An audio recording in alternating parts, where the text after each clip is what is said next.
하나님 말씀 보겠습니다. 두 군데 먼저 요한복음 13장 34절 15절입니다. 제가 봉독하겠습니다. 새 계명을 너희에게 주노니 서로 사랑하라. 내가 너희를 사랑한 것 같이 너희도 서로 사랑하라. 너희가 서로 사랑하면 이로써 모든 사람이 너희가 내 제자인 줄 알리라. 아멘. 네, 그리고 전도서 3장 제가 또 봉독해드리겠습니다. 천하의 범사가 기한이 있고 모든 목적이 이룰 때가 있나니 날 때가 있고 죽을 때가 있으며 심을 때가 있고 심은 것을 뽑을 때가 있으며 죽일 때가 있고 치료시킬 때가 있으며 헐 때가 있고 세울 때가 있으며 울 때가 있고 웃을 때가 있으며 슬퍼할 때가 있고 춤출 때가 있으며 돌을 던져 버릴 때가 있고 돌을 거둘 때가 있으며 안을 때가 있고 안는 일을 멀리 할 때가 있으며 찾을 때가 있고 잃을 때가 있으며 지킬 때가 있고 버릴 때가 있으며 찢을 때가 있고 꿰맬 때가 있으며 잠잠할 때가 있고 말할 때가 있으며 사랑할 때가 있고 미워할 때가 있으며 전쟁할 때가 있고 평화할 때가 있느니라. 일하는 자가 그 수고로 말미암아 무슨 이익이 있으랴. 하나님이 인생들에게 노고를 주사 애쓰게 하신 것을 내가 보았노라. 하나님이 모든 것을 지으시되 때를 따라 아름답게 하셨고 또 사람에게 영혼을 사모하는 마음을 주셨느니라. 그러나 하나님의 하시는 일의 시종을 사람으로 측량할 수 없게 하셨도다. 아멘. 기도하겠습니다. 은혜가 많으신 아버지 감사합니다. 오늘 또 미움에 대하여 또 우리가 말씀을 들을 때 또 우리가 이것을 또 우리 마음 가운데 어떻게 다룰 수 있는가를 또 생각해 볼 수 있는 지혜를 허락하여 주시옵소서. 하나님께서 정말 성령으로 말미암아 우리 가운데 정말 이 미움에 대하여 또 이해할 수 있는 시간으로 이끌어 주시기 바랍니다. 감사드리며 살아계신 우리 주 예수 그리스도를 받들어 기도드렸습니다. 아멘. 네, 오늘 미움에 대해서 다섯 번째 말씀을 나누도록 하겠습니다. 오늘은 좀 구체적으로 우리가 미움이라는 것을 그러면 우리가 이제 어떻게 극복을 해야 할 것인가 이 문제를 좀 다뤄보도록 하겠습니다. 사실은 뭐 미움이라는 것은 우리가 다르다는 것, 이제 우리가 지금 다섯 번째 시간이니까 이제 뭐 이게 사실 뭐 어려운 내용도 있어서 뭐 이제 나중에 한번 또 시간 내셔서 뭐 이게 지금 연속해서 있는 설교예요. 아시겠지만 그래서 우리가 상처에 관하여, 분노에 관하여, 미움에 관하여가 이제 연속적인 거거든요. 그래서 이렇게 왜 이렇게 길게 이렇게 하냐 하면 이제 실제적으로 우리가 적용을 할 수 있도록 도와드리기 위한 거예요.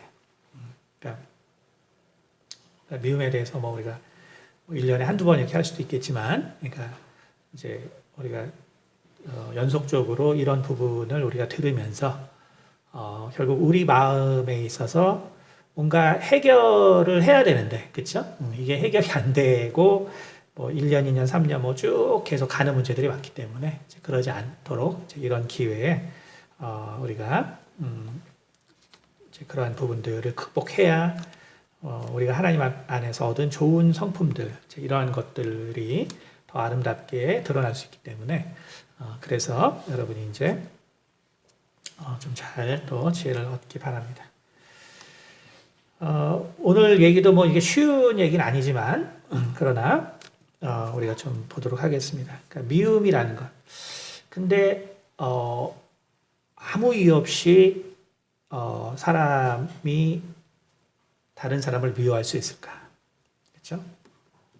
그러니까 지난 시간을 우리가 돌아보면 뭐 혐오라는 것은 어떤 그 문화가 있기 때문에, 그렇죠? 문화가 있기 때문에 그냥 그렇게 배웠기 때문에 그냥 뭐 아무 이유 없이 미운 거지. 우리가 우리가 일본 사람을 미워할 이유가 없잖아요, 그렇죠? 우리가 일제 시대에서 경험한 것도 아닌데, 그렇죠? 하지만 그냥 밉죠, 그렇죠? 이제 이런 것들은 이제 결국 지식이 편견, 그렇죠? 이제 그런 우리 한국 사람들이 가질 수밖에 없는, 그렇죠? 그런 지식들이 일방적으로 이제 우리가 주어지고 크기 때문에 뭐 그건 그냥 이미 본능이 돼버린 거죠, 그렇죠? 그래서 괜히 한일전에서 이기면 더 기분이 좋은 거죠. 지면은 더 기분이 나쁘고. 그러니까 집단적으로 이렇게 이제 해버리면, 그러니까 뭐 인간이 이제 어떻게 할 수가 사실 없는 그런 부분들이 이제 존재합니다. 근데 이제 본질적으로, 좀 더 본질적으로 우리가 미움이라는 것을 생각해 보면 결국은 이것이 다른 것이고, 다르다 보니까 이제 싫은 것이고, 싫다는 정보가 이제 많이 쌓이게 되면 결국 이제 미워하게 이제 되는 것이죠. 근데 이것은 뭐 우리 인간의 문제뿐만 아니라, 그러니까 우리들의 문제뿐만 아니라 이제 본질적인 이제 인간의 문제이고, 본질적인 그래서 많은 사회의 문제이고, 그러니까 이것은 과거에도 문제가 되고 또 현재에도 문제가 되는 것처럼 인간이 사는 한 어쩔 수 없는 거죠. 그러니까 전도서에 보니까 그래서 사랑할 때가 있고 미워할 때가 있다. 그러면 여러 가지를 얘기해 주거든요. 그게 사랑할 때가 있고 미워할 때가 있다. 그렇다면 뭐냐 하면 이것은 그럼 그냥 인간에게 어쩔 수 없는 것인가 보다. 그렇죠? 그러니까 그거 자체가 전도서가 말하는 것처럼 인간의 그냥 일반적인 인간의 모습을 얘기하는 거거든요. 전도서라는 것은 그러니까 우리가 일반적인 그 세상에서 인간의 모습을 얘기하기 때문에 결국 사랑할 때가 있고 미워할 때가 있다. 이건 결국 뭐냐면 우리가 영원히 미워하는 것도 아니고 그렇다고 영원히 사랑하는 것도 아니고 어제의 적이 오늘은 나의 친구가 될 수 있고 친구가 적이 될 수 있고 그렇죠?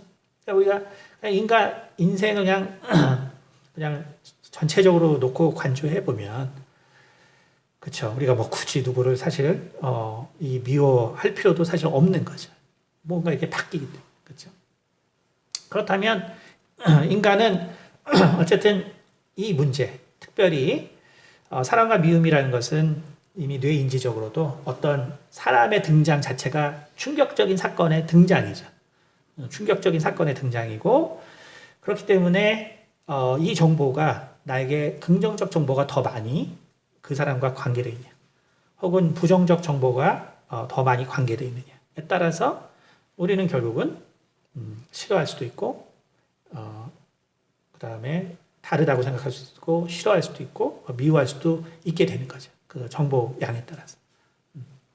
근데 이제 뭐 이런 것은 우리가 이제 그 뇌인지적으로 설명이 돼서 최근에 아는 것이고 과거에는 이제 이 문제를 극복하기 위해서 결국은 상당한 노력을 해왔죠. 거시적으로 노력을 해왔습니다. 그래서 동양에서는 우리가 잘 아는 것처럼 음양오행을 가지고 이 모든 것들을 설명을 하게 됩니다. 음양오행을 가지고. 우리가 그래서 미움이라는 것에 정말 이 첫 미움의 시작은 무엇이었을까? 인간에게 정말 이 미움이라는 것은 어디서부터 시작됐을까?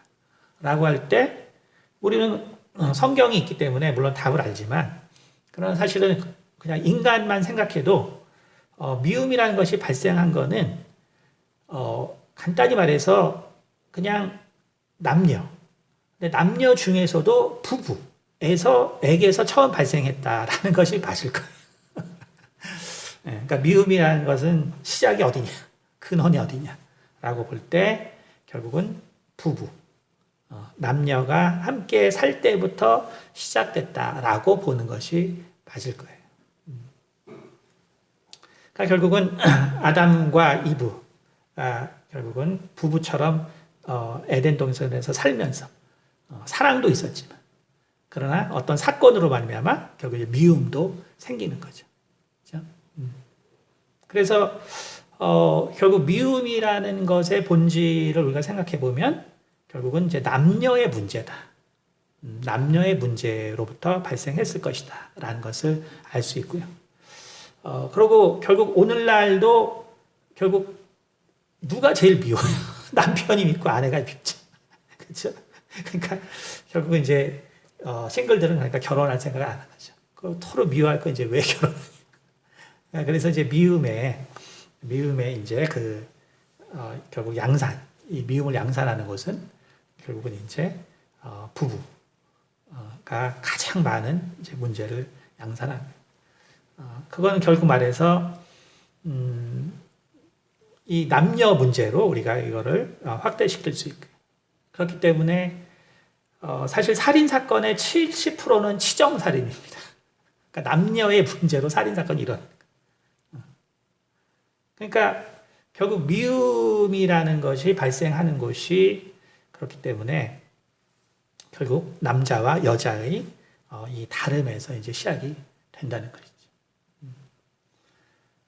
근데 이제 이것이 참 오래된 문제인데, 그리고 이것이 남녀의 문제였다면, 이게 왜 여태까지 해결이 안 됐을까?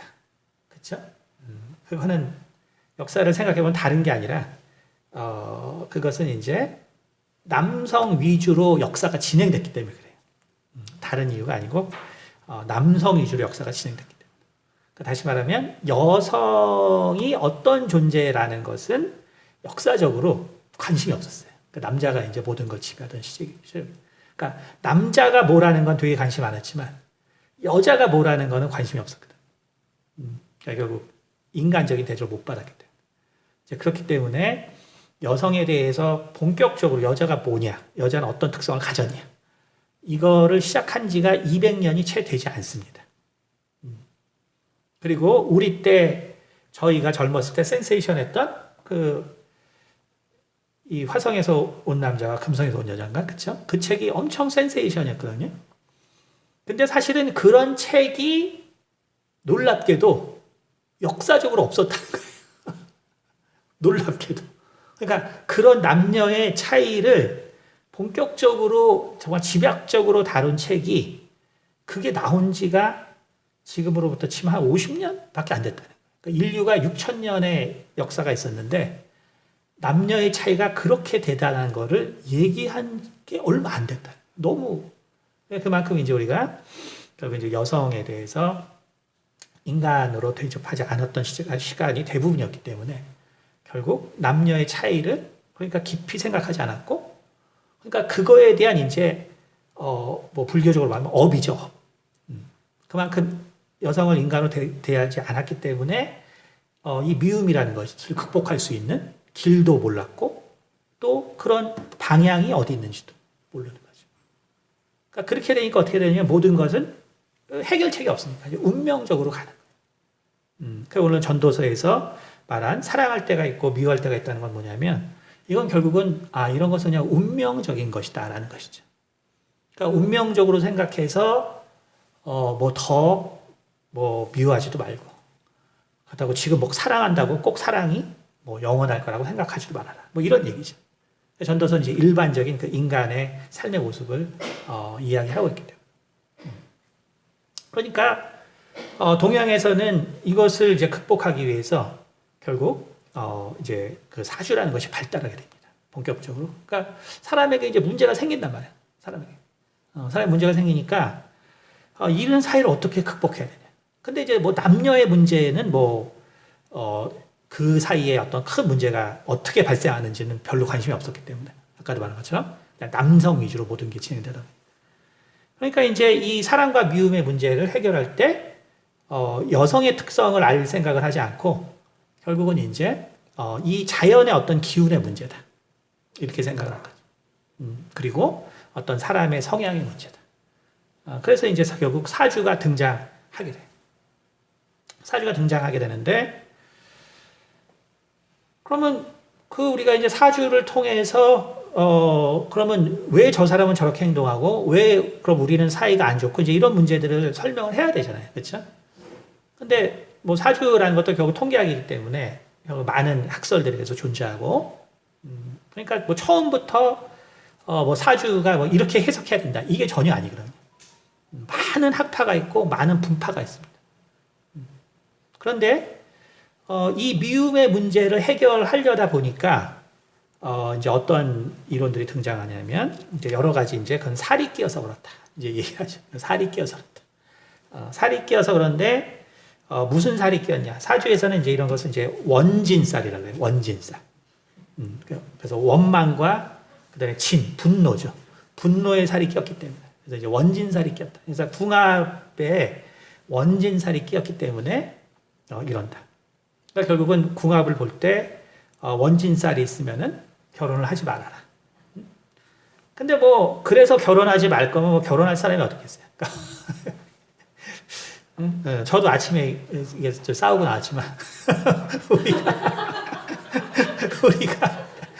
우리가 이게 뭐 이제 그런 게 다 좋은 관계가 좋으면 그럼 세상에 누가 도대체 결혼을 하겠어요? 그렇죠? 그러니까 모두에게 이런 문제들은 존재한단 말이에요. 그러니까 결국 사주를 이제 해석을 하는데 우리가 이제 쉽게 말해서 원진살인가 뭐냐면 띠로 가장 쉬운 건 띠예요. 그러니까 뱀띠와 개띠, 뱀띠와 개띠는 원진살이라고 해요. 이제 그런 이유는 왜 그러냐면 결국 이제 개라는 것은 뭔가 움직이고 지나다니는 거 보면 짖거든요. 그러니까 뱀은 몰래 다니려고 하는데 개는 보면은 짖어대니까 개띠랑 뱀띠는 원진살이라고 이제 얘기하죠. 그다음에 이제 돼지하고 용띠, 돼지띠랑 용이라는 것은 실은 11가지 동물의 모양을 혼합해 놓은 거거든요. 그런데 그래서 용의 코를 보시면 모르겠지만 코가 돼지 코예요. 그러니까 용이 12가지 동물의 그 중요한 장점들을 이렇게 쭉 해서 만들어진 게 용인데 이제 사주에서 11가지의 그거를 합쳐놓은 게 용이거든요. 근데 이제 하필 코가 돼지예요. 코가 돼지. 그래서 결국은 돼지는 자기의 특성을 용이 가지고 있는 거가 너무 이제 불만인 거죠. 여러분 그래서 용에게 잘 관심이 여태까지 없었겠지만 용을 잘 보세요. 코가 돼지 거예요. 그래서 서로 이제 안 좋고 예를 들어서 그런 거예요. 뭐 닭과 호랑이, 닭띠와 호랑이띠가 좋지 않다. 왜냐하면 호랑이는 뭐 성경에 있는 것처럼 이런 동물들은 밤에 다니는데 닭은 이제 아침을 알리거든요. 그러니까 이제 안 좋은 거죠. 그러니까 결국은 그래서 우리가 일단은 뭐 띠로서 예를 들어서 이제 이런 식으로 얘기를 해요. 서로 이것이 끼어서 결국 그렇게 서로 못 잡아먹어서 난리다. 근데 동양에서는 근데 보면 그러면 이제 왜 결혼했냐? 그렇죠? 그러면 이제 우리는 생각하잖아요. 아니 어차피 못 잡아먹어서 날릴 거면 근데 왜 사람들은 그걸 모르고 결혼을 할까? 그렇죠? 왜 결혼하냐? 그래서 이거를 설명하기 위해서 사주에서는 이제 천간합이라는 이론이 등장해요. 천간합. 천간합. 이게 뭐냐면, 예를 들어서, 돼지는 이게 한자로 해거든요. 해는 수예요. 물을 말하고, 그 다음에 용은 이제 진이죠. 그 진토거든요. 토예요. 그러니까 물과 흙은 서로 이제 상극이에요. 왜냐하면 토는 댐을 만들어서, 흙으로 댐을 만들어서 물이 흐르는 걸 막을 수 있죠. 그렇죠? 그 다음에 또 거꾸로 이러한 이제 서로 그 상관관계들이 존재하기 때문에 그래서 이런 띠가 서로 이렇게 원진살이라고 하는 거는 오행이 서로를 그 공격하고 망치는 성향이 있기 때문에 그런 거예요. 실제로. 그런데 고민을 한단 말이에요. 아니 근데 왜 대부분의 부부들은 서로 원수로 살 수밖에 없냐? 고민을 한 거죠. 그래서 그거는 천간합이 들었기 때문이다. 이제 이런 이론을 적용해 본 거예요. 그게 뭐냐면 천간합이라는 건 뭐냐면 이제 사주는 위를 하늘이고 밑에가 지거든요. 그래서 간이라고 위를 그래서 또 밑은 또 지라 그래요. 그러니까 다시 말하면 사주에서 위쪽에 있는 거는 양의 기운입니다. 양의 기운은 움직이는 거예요. 근데 이제 밑에는 이거 지라 그러죠. 이거는 뭐냐면 다 형상화된 거예요. 그래서 형상화된 거는 구별되고 변하지 않아요. 그래서 음의 기운들. 그래서 여자분을 왜 음이라 그러냐면 여자분들은 아주 가장 형상화된 인간을 낳거든요. 그래서 여자는 음의 기운의 총체예요. 그 다음에 남자는 양이라 그러죠. 왜 그러냐면 양은 그냥 아무 데나 돌아다닐 수 있어요. 그래서 남자는 양이에요. 그러니까 결국 양의 기운이라는 것은 어디나 돌아다니면서 뭔가를 이룰 수 있는 거고 지는 움직일 수가 없는 거예요. 그래서 최초에는 이게 원진살만 있다가 그러다가 이제 왜 도대체 결혼하는지를 이제 설명을 하기 위해서 이걸 좀 다시 한번 생각해 보자 라는 것이 바로 천간합의라는 개념이에요. 그러니까 예를 들어서 아까 이제 해와 토 그래서 해진으로 예를 들어서 이제 살이 들었다. 그러면은 우리가 이 원래는 이제 오행이라고 이제 목화토 금수로 돌아가거든요. 그러니까 토, 금, 수 이렇게 돼요. 그러니까 원래 토랑 금이 서로 이제 상충하는 건데 합이 되면 어떻게 되면 토와 금 사이에 이제 토와 수 사이에 이 중간의 역할을 해주는 금이 생성이 돼요. 그러니까 이론인 거죠. 그러니까 원래는 서로 충돌해서 원래 토와 해가 서로 싸우는 건데 합이 든다 그래서 중간에 새로운 기운이 든다는 거예요. 그래서 그 두 개가 있으면 오히려 천간에 들어있으면 합이 생겨서 다시 말해서 중재하는 금의 기운이 생기는 거죠. 그렇게 되니까 어떻게 되면 이러면 또 형통하게 되거든요. 서로 연결시켜서. 그러니까 이 사주학이라는 것이 뭐냐면 이런 식으로 발전하는 거예요. 그러니까 우리 가운데 나타나는 어떤 현상이 있는데 그거를 설명을 하기 위해서 이론들이 등장하는 거예요. 그래서 결국은 그러면 이렇게 하면 얘기가 어떻게 되냐? 천간에 그래서 쉽게 말해서 위쪽에 원진살이 들어도 사실은 위쪽에 드는 거는 이 양의 기운이기 때문에 움직일 수 있고 그렇기 때문에 중재할 수 있는 기운이 들어서 그래서 오히려 서로 처음에 만날 때는 이게 원수로 만나는 게 아니라 오히려 서로 중간에 연결해주는 기운이 있어서 이상하게 더 끌리게 된다는 해석이 나오는 거예요. 그러니까 결국은 원진살이라는 게 결국은 결혼할 수밖에 없는 이유가 처음에 만날 때는 불꽃이 튄다는 거죠. 근데 왜 불꽃이 튀냐? 바로 이렇게 천간합이 들면서 불꽃이 튄다. 그래서 결혼을 했는데 이제 운이라는 게 계속 돌고 도니까 바뀌니까 그러니까 그 합의 운을 망가뜨릴 때가 되면 싸우게 되는 거죠. 근데 기본적으로 그래서 이거를 설명할 때 뭐라 그러냐면 이 첼로와 혹은 바이올린과 현이 있어요. 그렇죠? 그러면 이 두 개가 있으면 언젠가는 소리가 나겠죠. 그렇죠? 바이올린만 혼자 있다. 그러면 소리 날 일이 없겠죠. 그다음에 이 활이라 그러냐? 활만 혼자 있다. 그래도 소리 날 일이 없겠죠. 그러나 두 개가 있으면 언젠가는 반드시 소리가 나겠죠. 그렇죠? 바로 인간에게서 일어나는 미움을 생각하다 보니까 왜 도대체 이 사랑과 미움이라는 것이 일어날까? 그래서 왜 똑같은 게 들었는데 어쩔 때는 사랑을 하게 되고 어떨 때는 미움을 미워하게 될까? 그래서 그 모든 것들이 예를 들어서 아까 말한 것처럼 원진살이 같이 들었다면 결국 미워할 때가 있고 사랑할 때가 있는 것은 바로 이런 그러한 운이 들 때 결국 미워하게 되고 혹은 사랑하게 된다. 그러니까 여러분 이것이 그래서 이런 것이 그 운명학의 발달이에요. 운명학 발달. 그러니까 운명학이라는 게 그래서 처음부터 그냥 딱 이렇게 돼서 뭐 이게 이런 거야 딱 그런 게 절대로 아니에요. 그러니까 시간이 지나면서 인간의 문화를 설명하는 거거든요. 인간의 행동을 설명하고.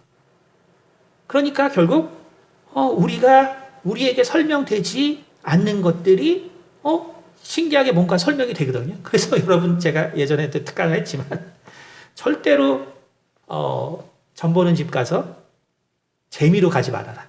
그러다 인생 망한다. 왜? 이거는 3,000년이 된 학문이에요. 그래서 그걸 만만하게 보고 재미로 갔다가 인생 망치는 사람들이 있습니다. 왜? 이걸 하는 사람들이 이게 나쁜 사람들이면 나쁜 의도가 있으면 그 인생 망하는 거예요. 그래서 절대로 재미로 가지 마라. 그러니까 결국은 인간이 괴로운 거예요. 사랑은 좋은데 도대체 사랑하는 사람을 우리가 왜 미워하냐? 그러니까 결국은 그 이유를 못 찾겠으니까. 근데 왜 못 찾았어요? 여자에 관심이 없었거든. 이게 남성 문화가 되다 보니까 여자의 어떤 섬세함이나 뭐나 뭐 이런 것에 관심이 없었거든. 그러니까 결국 어떻게 되냐면, 그러니까 설명을 하려고 보니까 운으로 되는 거예요. 그러니까 어떻게 되냐면, 이거는 극복할 수 있는 게 아닌 게 되는 거죠. 왜? 여자가 어떤지 모르니까. 그러니까 이게 그래서 운명이 돼버리는 거예요. 근데 이제 이런 경향이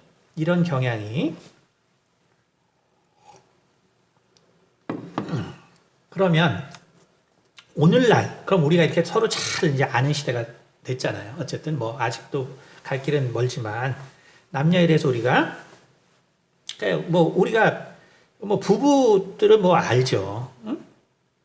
여러분은 왜 싸워요, 부부가? 그러니까 남녀의 차이 때문에 싸우는 거죠. 그렇죠? 그러니까 남녀의 차이 때문에 싸우는 대부분이. 그렇죠? 이제 우리가 그래서 여기서 이제 확장을 하면 되는 거예요. 그러니까 오히려 그래서 성경에 보면 왜 형제를 미워하는 자마다 예수님 그러잖아요. 근데 실제로 미워하는 거는 부부인데 형제를 미워해요. 왜냐하면 그 남성 중심으로 문화가 돼 있어요. 그래서 남자들끼리 싸우는 이유만 아는 거예요. 그 남녀가 싸우는 이유는 잘 모르고 남자들끼리 싸우는 이유는 알기 때문에 그런. 그러니까 결국 오늘날 그러면 이렇게 남녀에 대해서 알기 때문에 우리가 이 싸우는 것을 이제 극복할 수 있느냐. 근데 오늘날도 여전히 우리 인간의 생각은 사실 3,000년 전과 별로 다르지 않다는 거예요. 요즘은 여러분 뭐 아시겠지만 그 MBTI 테스트라는 게 뭐 어제 신문에도 보니까 무슨 공기업에서도 무슨 사람 그 교육에 그게 있대요. 그래서 사람들을 어떻게 대해야 되나 공기업 거기에도 있고 또 회사 면접 그 시험에도 있대요. MBTI 그 적성 검사를 해서 이제 또 그거에 대해 또 시험 문제도 나온다고 하더라고요. 왜 나온지는 모르겠네. 저도 요즘에는 모르니까. 근데 이제 제가 그런 것들을 보면서 사람의 생각은 3,000년 전이나 지금이나 바뀌지 않았구나. 3,000년 전이나 지금이나 바꾸지 않았구나. 그게 뭘 말하냐면 일단 MBTI 테스트가 우리 가운데 가르쳐주는 게 있어요. 그건 뭘 가르쳐주냐면 결국 사람은 다른 거를 되게 힘들어하는구나. 다른 걸 힘들어하는구나. 이제 다른 것이 이제 좀 더 서로 이제 이해가 안 되면 이제 결국 싫어하는 게 되겠죠. 그렇죠? 그러니까 MBTI는 결국 뭘 말해주냐면 우리가 아는 것처럼 외향이냐 내향이냐. 그렇죠?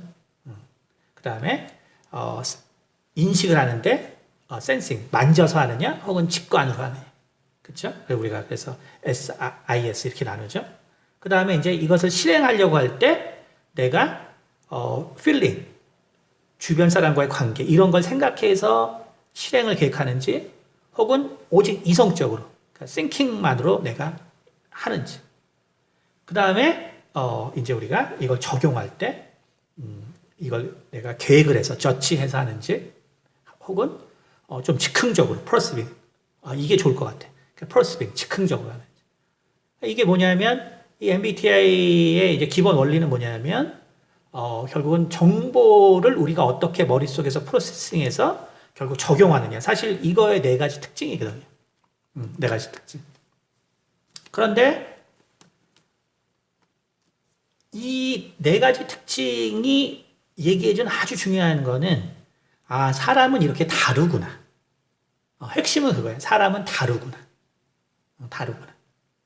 그래서 이런 네 가지의 성향이 이렇게 다를 때 사람에게는 이런 다른 특질이 생겨나는구나.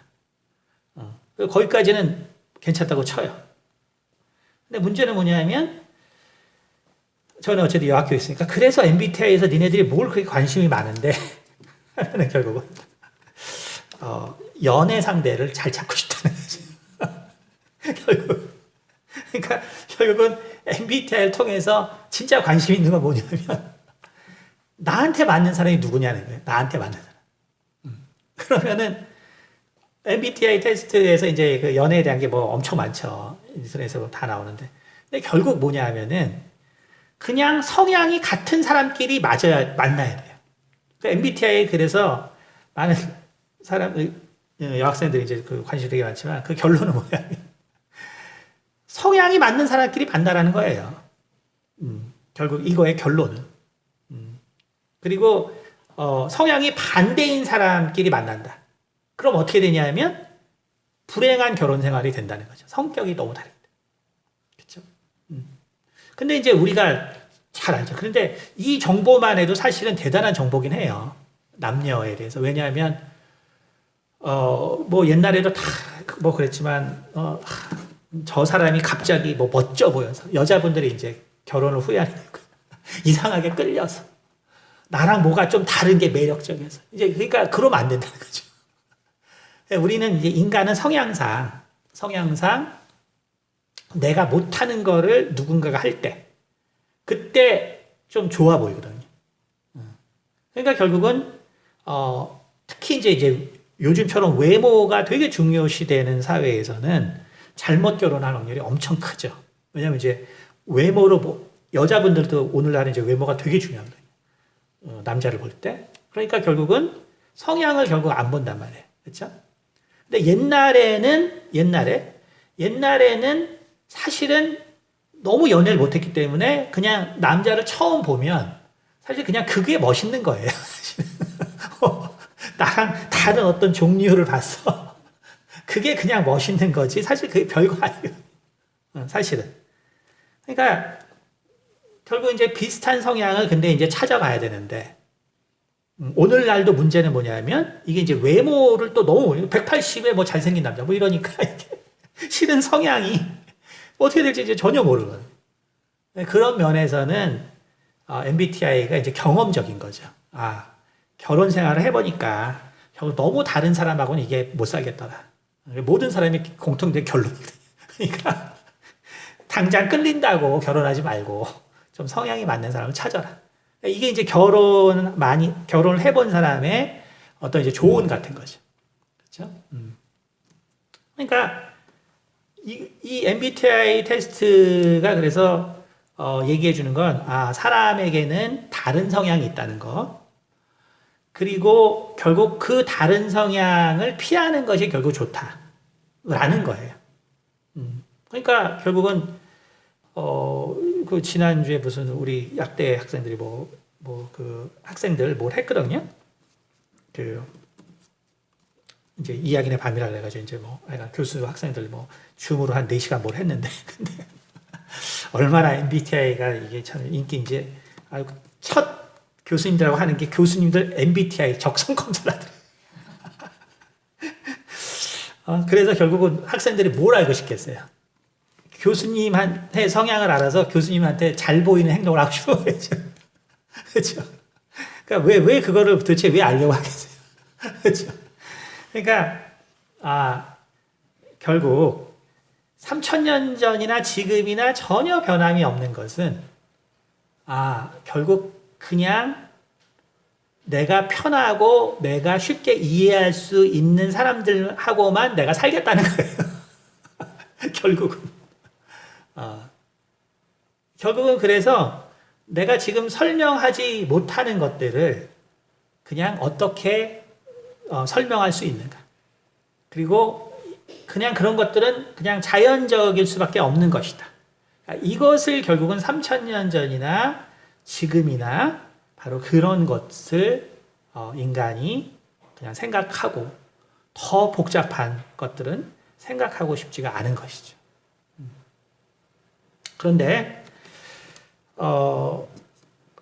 그러니까 이제 이렇게 해버릴 때 결국 어때요? 미움이라는 것을 라는 문제를 생각할 때 그러니까 아예 그냥 피하는 것이죠. 아예 그러니까 미워할 환경을 만들지 말자. 그러니까 뇌 인지과학적으로도 결국 사람이 나타나서 충격을 주는데 부정적 인포메이션이 있는 사람은 내가 아예 만나지 말자. 그러니까 다 피하는 거란 말이에요. 피하는 거. 그렇죠? 피하는 거. 근데 과연 그렇게 해서 우리가 세상을 과연 살아갈 수 있냐 이거죠. 과연 우리가 정말 그렇게 해서 세상을 살아갈 수 있느냐. 원래 이 MBTI 테스트는 아시겠지만 원래 칼 융의 이론을 통해서 나온 겁니다. 아시겠지만 칼 융의 이론을 통해서 나온 거예요. 그러니까 이 네 가지 성향도 결국 칼 융이 다 제시한 것이죠. 근데 칼 융이 이것을 제시했던 것과 그리고 실제 MBTI에서 적용하는 방향은 완전히 반대예요. 완전히 반대. 다시 말해서 칼 융이 이것을 제시했을 때는 우리 인간의 문제의 해결을 바라보고 제시한 것이지 그냥 다르니까 끼리끼리 살아라를 위해서 제시한 게 아니에요. 니네들은 서로 다르니까 미리 피해서 끼리끼리 알아서 살아라. 이걸 제시한 것이 아니라. 그러니까 다시 말하면 칼 융은 이 이론을 제시했을 때 예를 들어서 뭐 외향적인 사람이 어떠냐라고 할 때 칼 융은 이렇게 설명해요. 우리는 외향적인 사람은 뭔가 되게 뭐 주관이 강하고 뭐 자기가 자신감 있고 막 이럴 것 같죠. 근데 전혀 그렇지가 사실 않아요. 물론 이제 칼 융도 이거 한 가지 예를 들어서 하나의 이제 그 쉬운 예로서 설명한 것을 보면 예를 들어서 우리가 외향적이라는 건 뭐냐면 그만큼 외부의 정보에 많이 좌우되는 사람이라는 거거든요. 그러니까 우리가 예를 들어서 연예인들이 사기를 제일 많이 당하는 그룹 중에 하나예요. 그건 결국 뭐라니까 외향적인데 외향성이라는 건 뭐냐면 결국 외부의 어떤 기준이나 가치를 거꾸로 받아들일 수 있다는 거예요.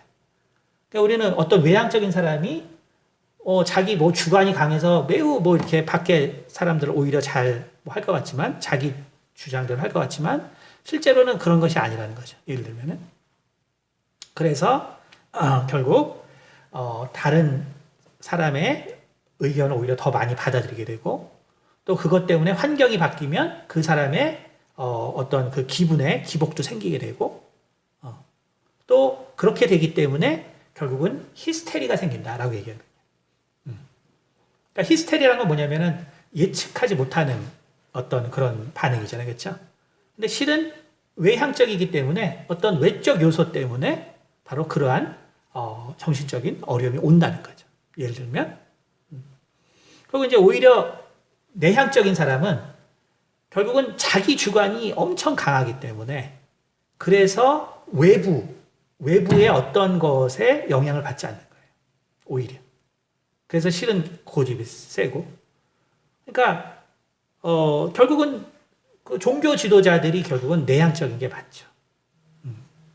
그렇기 때문에 자기 주관이 세고 자기 주관이 세기 때문에 실은 이런 많은 사람들을 데리고 종교 지도자가 될 수 있는 거예요. 왜? 뭐 딴 사람이 뭘 얘기해도 별 신경 안 써요. 자기 주관이 엄청 강한. 이게 다른 거예요. 그러니까 우리가 겉으로 드러나는 성향과 실제적으로 우리가 분석할 때 분명히 나타나는 다른 면들이 존재하는 것이죠. 그러니까 이제 이것을 우리가 이제 다른 어떤 요인까지로 쭉 설명을 하면 그 요인을 우리가 더하면 그 사람이 이제 왜 그렇게 행동을 하겠는가? 결국 칼 융이 원한 것은 뭐냐면 정말 정신적으로 힘든 이 사람들의 이 문제를 어떻게 해결시켜 줄 것인가? 이제 그 사람이 이제 평생의 과업입니다. 근데 이때 이제 그 칼 융이 말한 중요한 말이 뭐냐면 우리는 어둠의 영역, 어둠의 부분, 이것을 잘 대면하고 이것을 잘 우리가 내 안에서 소화할 수 있어야 된다라고 이야기합니다. 그러니까 결국은 우리에게 생긴 문제는 뭐냐? 우리에게 생긴 문제는 뭐냐 그럴 때 우리가 너무 나의 어둠의 영역을 덮어두기 때문에 생긴다는 거예요. 어둠의 영역을 너무 덮어두기 때문에. 그래서 이것을 그림자라 그러죠. 그림자. 뭐 어쨌든 이제 칼 융에 대해서 공부해 보시면은 여러분 이해하시겠지만 어쨌든 이 인간의 핵심은 이제 이 사람은 이제 셀프라 그랬고 그 다음에 그 셀프를 둘러싸는 게 이제 원형이죠. 원형이란 게 뭐냐면 이제 이것이 집단적인 결국 사고예요. 그러니까 우리의 양심이 왜 생겼느냐 이런 것들을 공유한다는 거죠. 그게 원형이고, 그다음 원형의 바깥이 뭐냐면 그림자예요. 그림자. 그리고 그림자의 바깥이 바로 person, 페르조나죠. 그러니까 우리가 어떨 때 우리가 정신질환이 생기냐면 나의 페르조나를 나라고 너무나 내가 규격할 때. 근데 페르조나는 뭐냐면은 왜 다른 사람이 나를 규정하는 거예요. 그러니까 누군가가 저에게 이제 저도 이제 나이가 들어서 그런지 어디 머리로 깎으러 갔는데 나중에 그 집사람이 그 미용사가 혹시 그 남편분이 목사님이세요 그러더래요. 이제 저도 이제 나이가 많이 들어가지고 이제 어떤 목사의 모습이 있나 봐요. 근데 이제 그게 나에게는 좋은 얘기도 될 수 있지만 부담스러운 얘기도 되거든요. 그렇죠? 왜냐하면 나는 사람들이 그렇게 규정해버렸기 때문에 내가 그걸 다르게 행동을 하게 되면 이제 문제가 발생하는 거예요. 그러니까 그게 나에게 이제 엄청난 이제 부담으로 작용하는 거죠. 그러니까 다시 말해서 우리가 나에게도 어두운 부분이 있는데 그 어두운 부분을 내가 극도로 거부하게 되면 결국은 정신질환이 생긴다는 거예요. 그래서 예를 들면은 그래서 이제 보통 이제 쉬운 그 사람들을 예를 들어요. 쉬운 사람들을. 그러니까 우리가 잘 아는 뭐 스티브 잡스 같은 경우는 이제 이 사람은 창조형이죠. 창조. 그러니까 뭔가를 항상 창조해야 되고 새롭게 해야 되고. 그러니까 창조형이 반대는 뭐냐면은 결국은 이제 일종의 무능이죠. 무능. 그 다음에 단조로 이런 거죠. 그렇죠? 그러니까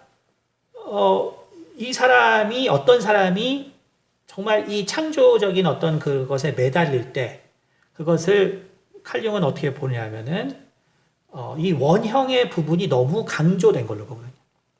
너무 창조적. 근데 그 원형의 부분에 그 그림자가 뭐냐면은 실은 둔감한 거고 그 다음에 이제 이제 그러한 반대의 속성이죠. 그러니까 결국 사람은 그 중간에서 사실 균형이 맞아야 되거든요. 그 중간에서. 우리가 창조적일 수도 있지만 그러나 인간은 어떤 단조로움 가운데서 또 여유를 얻기도 하거든요. 근데 이제 정신적으로 이제 문제가 생긴 사람들은 이 창조적 원형 그리고 어두움의 단조로움을 배격하는 거예요. 그러니까 쉽게 말해서 이 단조로움을 배격하는 거죠. 거기에는 어떤 이유가 존재한다. 그러면 그 사람의 어떤 경험에 있어서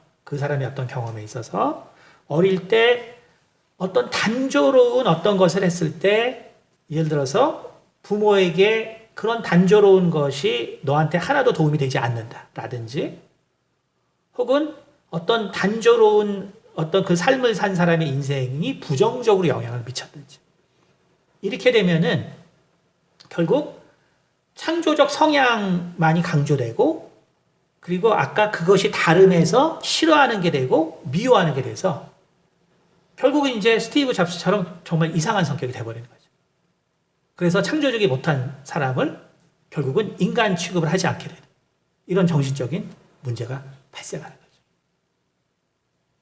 그래서 칼융이 뭐라면 그래서 우리는 우리 가운데 있는 그림자에 주목해야 된다라고 얘기해요. 우리 가운데 있는 그림자. 근데 그 그림자가 누구에게 투영되냐면 다른 사람을 통해서 투영된다고 얘기합니다. 이것이 되게 중요한 부분이에요. 다시 말하면 당신은 지금 미워하고 있는 사람을 왜 미워하는가를 생각해 보세요. 왜 미워하나? 지금 그 사람을 미워하는 이유가 뭔가? 다시 말해서 내가 그 사람을 미워하는 이유는 실은 나에게 있는 그림자가 투영됐다고 보는 것이 칼융의 심리학이다. 그러니까 예를 들어서 우리 교회는 부지런한 사람이 많죠. 그럼 어떻게 되겠어요? 누굴 미워하겠어요? 게으른 사람 미워하겠죠. 그렇죠? 그러니까 이렇게 부지런한 사람들은 게으른 사람을 미워해요. 근데 원래는 그게 다른 거였거든요. 게으른 거는 또 여유죠. 그러니까 나에게도 필요하단 말이에요. 그것이 필요 없는 게 아니에요. 근데 나의 어릴 때 언젠가 정말 게으름에 대해서 부모에게 엄청나게 구박을 당했거나 혹은 누가 게으르게 살다가 망한 걸 봤는데 어릴 때 그것이 각인됐거나 어떤 이유 때문에 그 게으름이라는 것이 다름에서 그것이 싫어하는 것이 되고 그 다음에 미워하는 게 돼버려요. 그러니까 뭐 여러분 중에서 누가 미운데 게을러서 미워 그러면 여러분이 어느 순간에 그 게으름이라는 것이 여러분 가운데 그림자로서 자리 잡은 거예요. 충격을 받아서 나는 게으르면 안 된다. 충격을 받는 거예요. 그래서 이제 일 중독이 돼버려요. 근데 칼융이 뭐라 그랬냐면 결국 부정의 부분을 우리가 잘 이해해서 그것을 나의 에너지로 삼아야 한다라고 얘기했다.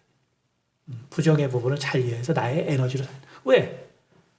우리가 잠이라는 것을 자야 뇌가 잘 기억하는 거죠. 우리에게는 게으름의 속성이 필요하다는 거예요. 그 여유의 속성이 필요하다는 것이죠. 그래서 우리가 예를 들어 장폴 게티가 아시겠지만 그 많은 돈을 벌었지만, 그렇죠? 평생 강조한 게 검소란 말이에요.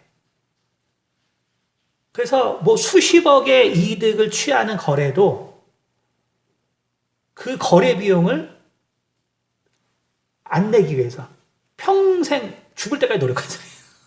다 다른 사람한테.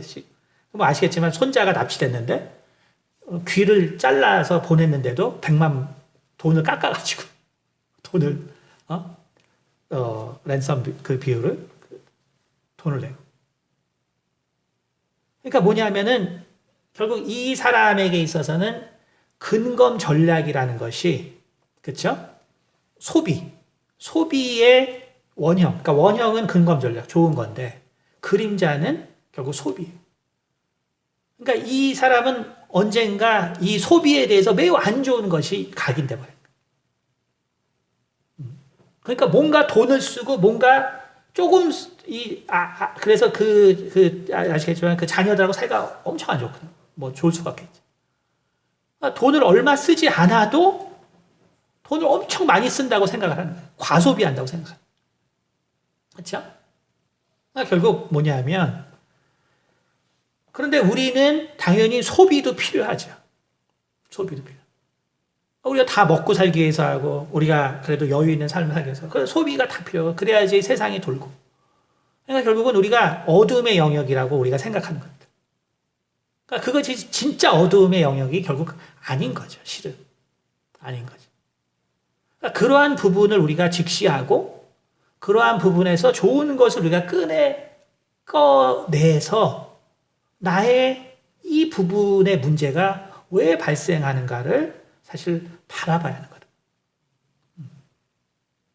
그러니까 여러분 이 MBTI라는 것이 결국 뭐냐면 정말 이 차이를 얘기하고 또 다름을 얘기하고 그래서 우리가 정말 편한 삶을 살기 위해서 이렇게 하는 것으로 이렇게 얘기를 하고 있지만, 그러나 원래 칼융이 정말 이러한 개념을 도입한 것은 우리의 본질의 문제를 해결해야 된다라는 바로 그 취지에서 시작을 한 거야. 그러니까 니네가 이렇게 다른 대로 각자 끼리끼리 사는 것이 아니라 우리의 내면적인 문제를 바라보자는 거거든요. 내면의 문제를 바라보고 나에게 있는 내가 정말 이 미워하는 대상이 있다면 그 미움이 그 사람에게 나에게 있는 그림자가 투영된 거란 말이에요. 그러니까 어떤 사람은 남녀에게 제일 많이 이러는 게 뭐예요? 너무 공감이 없다는 거죠. 공감이 없다는 거. 그렇죠? 그러니까 여자분들은 이제 미치겠는 거죠. 남자들은 또 너무 냉소죠. 공감이 없기 때문에. 근데 결국 남자 입장에서는 그쵸? 보통 근데 이제 미워하는 건 이제 여자분들이 또 미워하니까. 그러니까 여자분들 입장에서 예를 들어서 저 사람이 너무 냉소적이어서 밉다. 그건 뭐예요? 너무 이성적이어서 밉다는 소리죠. 그렇죠? 그거는 뭘 말하냐면 내가 어릴 때 어떤 이성적인 문제 때문에 큰 상처를 받은 거예요. 근데 이제 우리가 보통 구조를 보면 그렇죠. 아버지들이 너무 이성적이잖아요. 그러니까 거기 너무 충격을 받아서 나는 이렇게는 안 살 거야. 나는 감정을 표현해주고 이렇게 살 거야. 근데 그럼 뭐예요? 남자가 이성적인데. 나는 감정을 표현해서 사는데 남자는 똑같아. 그러니까 미워하게 되는 거죠. 근데 실은 그 그림자의 영역이 있다는 거예요. 내가 이성적인 걸 싫어하는 그림자의 영역이 있다. 그러나 이성적인 게 또 필요한 거다.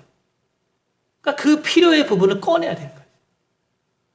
남자들은 어때요? 거꾸로. 너무 여자들이 울고 이러면 너무 싫단 말이에요. 그렇죠? 그러면 내가 완전히 엄청 큰 죄인이 된 겁니다. 사소한 걸로 했는데 부인이 울면 내가 이제 중죄를 지은 것 같아요. 그렇죠? 그러니까 이게 뭐냐면 남자 입장에서는 결국 감정 때문에 이게 어릴 때 상처받은 게 뭐 감정을 구했는데 감정적 표현을 못 받은 거예요. 우리가 어릴 때 정말 어떤 감정을 너무나 나에게 사랑받기 원했는데 뭐 우리 사는 게 그런가요? 그걸 못 받았죠. 그러니까 결국 그 상처 때문에 그 감정은 그림자가 되고 이성적으로만 남자는 또 사는. 그러니까 이런 충격들이 서로 가운데 존재해서 바로 그림자가 되었다는 거죠. 그러니까 우리가 그 그림자를 직면해서 그 그림자, 어둠의 에너지. 그러니까 이게 표현이 그렇지만 이거 끝나고 영의 세계와 신유하는데 그때 제가 이제 이거의 확장 부분을 좀 더 이거 관계가 있기 때문에 좀 설명을 해드릴 건데 어쨌든 그러니까 오늘 성경은 왜 도대체 성경에서는 이 구약을 바라볼 때 왜 정말 이렇게 인간의 민낯을 그대로 다 기록했을까? 왜 그 믿음의 조상들의 부정적인 면까지도 다 기록을 했을까? 결국 그것은 우리가 부정적인 것을 통해서 우리가 깨달을 수 있고 그리고 거기서 얻을 수 있는 교훈이 있고 그래서 그곳으로부터 얻을 수 있는 바로 정보와 또 힘과 능력이 존재한다는 거예요. 그러니까 우리가 어두움의 부분을 너무 나에게서 이거는 없어야 돼 라고 생각한다면 거꾸로 생각해 보라는 거예요. 그것이 사실 나에게 가져다 줄 정말 좋은 어떤 이익이 있는데 내가 그것까지도 지금 이러한 문제 때문에 다 놓쳐버리고 있는 것이 아닐까. 내가 미워하는 사람이 있다면 실은 나의 이러한 어떤 이 그림자로 말미암아서 그 사람에게서 얻을 수 있는 좋은 부분들이 있는데 그것이 정말 나에게 오히려 나쁜 것들로만 결국은 나의 이 그림자 때문에 항상 나쁜 결론들만 우리 가운데 얻어지는 것이 아닐까. 그래서 오늘 예수님께서 뭐라 했냐면 새 계명을 너희에게 주노니 서로 사랑하라. 내가 너희를 사랑한 것 같이 너희도 서로 사랑하라. 근데 여기서 이게 중요한 부분이 어떤 부분이냐면 우리가 이제 이 미움에 대해서 하고 또 성경에서 자꾸 이 형제를 미워하는 데는 자꾸 사랑하라고 하니까 그러니까 이거 되게 부담스럽잖아요. 내가 이게 지금 미워하다. 이게 갑자기 사랑을 하라고 자꾸 하니까 이제 그런 부분에 대해서 우리가 좀 더 생각을 해봐야 되는데 성경이 뭘 얘기하냐. 아까 우리가 쭉 얘기했지만 결국 우리는 다른 것과 그 다음에 그것이 싫은 것과 그래서 미운 것이 됩니다. 미운 것이 돼요. 근데 이제 성경은 이제 항상 결론을 얘기하죠. 그러니까 결론은 이제 사랑하라고 얘기하니까 이게 힘들지만 사실 사랑이라는 거는 그러나 결국은 그 사랑의 총체적 완성이라는 우리가 천국에서 이루어지는 것이죠. 그렇죠? 우리가 뭐 사랑해서 만난 부인과 뭐 남편도 사랑하기 힘든데 뭐 우리가 원수를 뭐 얼마나 사랑해봤자 얼마나 사랑하겠어요. 그렇죠? 그건 우리가 완성되는 과정이겠죠. 그러니까 우리의 시작은 뭐냐면 결국은 다른 것과 싫어하는 것과 미워하는 것. 이것에 결국 생각을 바꾸는 거거든요. 오늘 예수님이 새 계명을 너희에게 주노니 서로 사랑하라. 여기서 이제 사람이 힘든 게 우리가 신자들, 성도들이 힘든 게 뭐냐면 서로 사랑하라 이랬기 때문에 힘들어요. 갑자기 감정을 바꾸니까. 근데 그게 이제 우리가 이 문구를 봐서 그래요. 문구를 봐서 그런 거고 예수님이 지금 뭐라 하냐면 새 계명을 너희에게 주노니 서로 사랑하라. 이건 뭐예요? 감정보다 먼저 주어진 게 뭐냐면 너희는 서로 사랑하라는 이성적인 명령이에요. 이성적인 명령. 그러니까 예수님이 우리에게 곧바로 감정의 변화를 요구한 게 아니에요. 요구한 게 아니라 서로 사랑하라는 이성적 계명을 먼저 주신 거예요. 다시 말하면 내가 처음부터 원수를 사랑할 수 없는 거죠. 내가 처음부터 미워하는 사람을 사랑할 수 없는 거예요. 하지만 이성적인 노력을 시작하면 결국 언젠가는 이루어질 수 있다는 것이죠.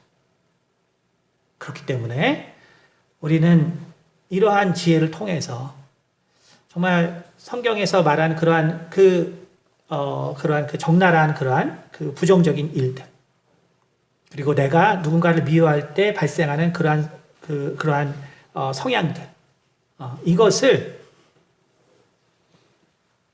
미워하는 것이 아니라 정말 이것이 왜 다른 것이었는가, 그리고 왜 싫어하게 됐는가, 우리가 이런 부분에 대해서 바로 노력을 시작하는 것이 바로 주님의 제자가 되는 바로 첫 단계의 길이지.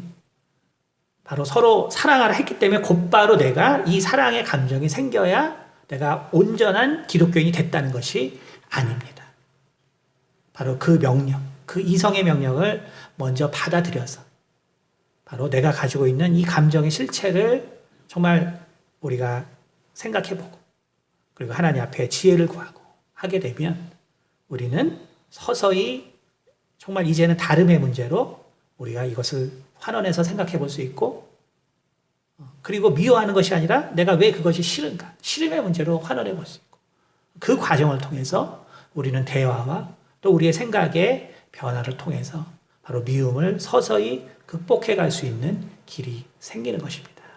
그러므로 이러한 지혜를 얻음으로 우리가 정말 이 미움에 대하여 우리 가운데 정말 마음의 자유를 얻을 수 있는 우리 성도들이 되기를 예수 이름으로 축원드립니다. 기도하겠습니다. 은혜가 많으신 아버지 감사합니다. 우리가 또 미움에 대하여 또 말씀을 나눴습니다. 참 이 미움은 우리 인간의 오랜 문제고 또 오랜 남녀의 문제입니다. 하지만 하나님께서 정말 남녀를 만드시고 정말 서로에게 정말 중요한 책무를 또 맡기셨사오니 이것이 참으로 미움으로 귀결될 문제가 아니라 정말 온전히 참 사랑으로 귀결할 수밖에 없는 문제라는 것을 깨닫게 도와주시옵소서.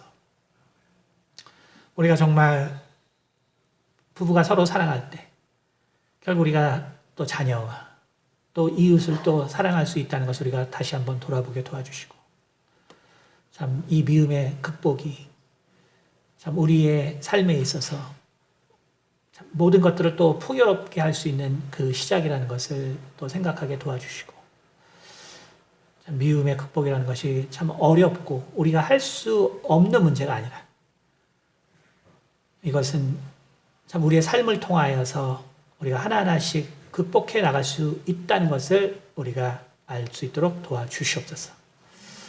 우리 가운데 지혜를 주셔서 참 우리가 참 미움에서 또한 미움의 이 영향력에서 참 벗어나는 그러한 자유의 삶을 살 수 있도록 도와주시옵소서. 감사드리며 살아계신 우리 주 예수 그리스도를 받들어 기도드렸습니다.